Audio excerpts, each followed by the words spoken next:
అనగనగా ఒక ఊరిలో రంగారావు అనే ఒక ఆస్వామి ఉండేవాడు. ఆయనకు ఒకసారి బాగా జబ్బు చేసింది. తన కుమారుడైన రాముని పిలిచి జీవితంలో ఎప్పుడూ అబద్ధం చెప్పనని నాకు ప్రమాణం చెయ్యని అడిగాడు. అందుకు సరేనని చెప్పి తండ్రి చేతిలో చేయి వేసి ప్రమాణం చేశాడు రాము. ఒకరోజు రాము అడవి మార్గాన పట్టణానికి వెళ్తుండగా దోపిడీ దొంగలు అతన్ని చుట్టుముట్టారు. వారిలో ఒకడు నీ దగ్గర ఏమున్నాయని అడిగాడు. నా దగ్గర 50 రూపాయలున్నాయని చెప్పాడు రాము. దొంగలు అతని జేబులు వెతికారు, కానీ ఏమీ దొరకలేదు. అక్కడి నుండి వాళ్ళు ఏమీ మాట్లాడకుండా వెళ్ళిపోయారు.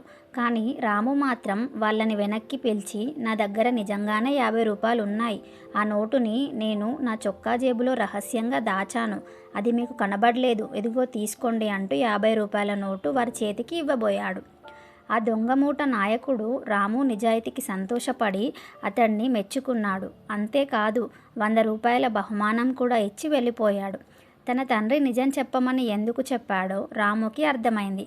నిజం చెప్పిన వారికి అన్నిట విజయం లభిస్తుంది.